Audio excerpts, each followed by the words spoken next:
fastest car 0 to 60 in 1.5 seconds. The meteor that ended the dinosaurs from sky to impact in 7. The Big Bang, our universe born in less than a heartbeat. All of these moments show how fast everything can change.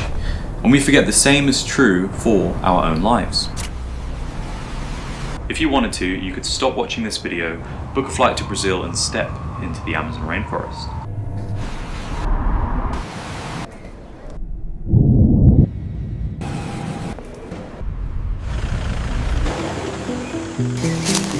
You could wander beneath the canopy where trees swallow the sky. You could push deeper into the understory where the light fades and vines coil around ancient trunks. You could drift along the Amazon River or wade through swamps where the water hides more than it reveals.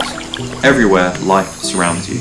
Venomous insects, a jaguar in the shadows, a 20-foot anaconda sliding silently beneath the surface, and yet maybe you discover something new, an object no human eyes have ever seen. So you bring it back, you share it with the world, and suddenly you're no longer just a traveller, you're a discoverer, a name in headlines, a story told in books and documentaries. Or you could keep watching this video.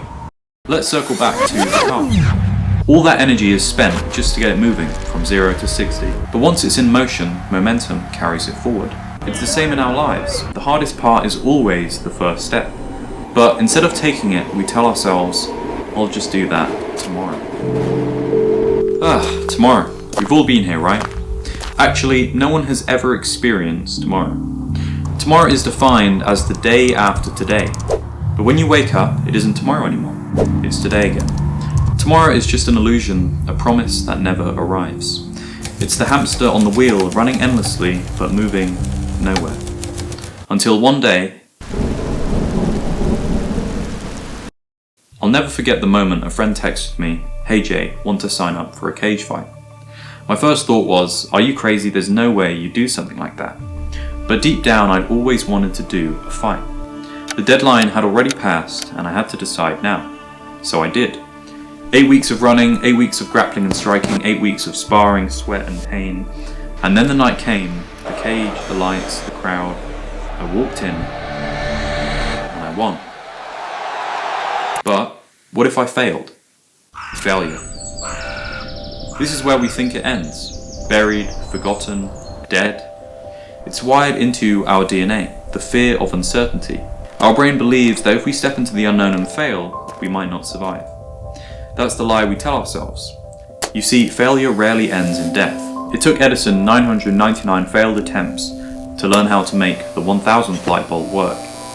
Don't get me wrong, failure hurts. No wonder we run from it, no wonder we avoid the risk. Because we project our past failures into the future. We assume it will all end the same way again. But what if it didn't? What if this time it worked out? The revelation. What if you quit your job to start that business and in 3 years it changed the world? What if you stepped into the gym today and 6 months from now you don't even recognize yourself? Whatever your mountain is, what if you climb it and the summit is the most beautiful thing you've ever seen?